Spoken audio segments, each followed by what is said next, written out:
Bonjour, nous sommes ensemble pour parler de Main basse sur un sanglot de miel. Est-ce que vous pourriez nous en dire un petit peu plus? C'est un ensemble de poèmes de plusieurs époques. J'ai commencé à écrire des poèmes vers 12-13 ans. J'en ai 72. Donc j'ai une réserve de quelques milliers de poèmes et périodiquement je choisis un certain nombre et je les édite. Dans ces poèmes, vous évoquez l'enfance à plusieurs reprises. À quoi associez-vous cette partie de votre vie? Mais l'enfance pour moi était très importante parce que je l'ai passée en Afrique, au Congo belge pour l'époque. Et voilà, j'étais pratiquement en pleine brousse, donc on vivait près d'un village africain, c'était extraordinaire, quoi.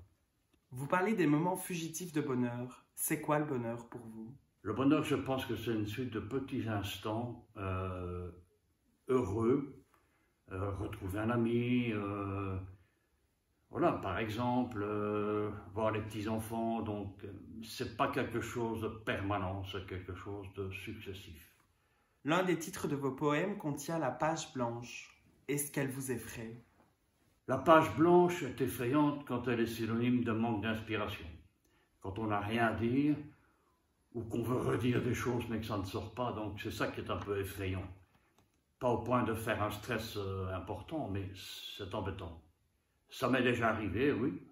Parfois je peux rester 15 jours, 3 semaines, un mois sans rien écrire parce que l'envie n'est pas là et même si l'envie est là, ça va pas quoi, ça y est, voilà. Un de vos poèmes s'intitule S'enrichir.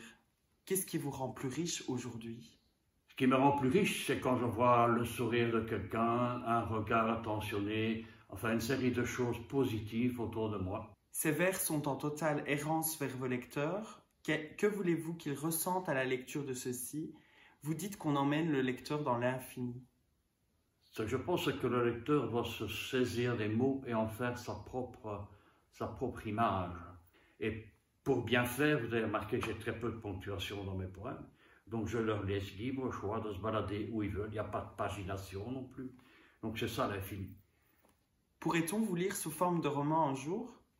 J'ai écrit quelques romans. Par le passé, j'ai écrit un roman sur la 14-18, j'ai écrit un roman sur mai 68 où j'étais présent à l'époque. Donc j'ai écrit quelques romans comme ça. Mais la poésie, c'est plus mon truc que les romans. Mais j'en ai fait. Et est-ce que vous pourriez lire un extrait ou deux? Ben voilà, fut sur une page blanche. Alors, laisser la plage et ses coquillages, ne voir Dieu que pour l'horizon. Là où le ciel trempe les pieds dans l'océan. Construire avec des mots une muraille à l'instar des châteaux de sable, ces imprenables forteresses des rêves de l'enfance, qui ne nous quittent jamais vraiment, et faire la sourde oreille à la raison, aux vagues qui chuchotent à l'oreille des brise-lames, qui peut vouloir enfermer la mer, fût-ce sur une page blanche.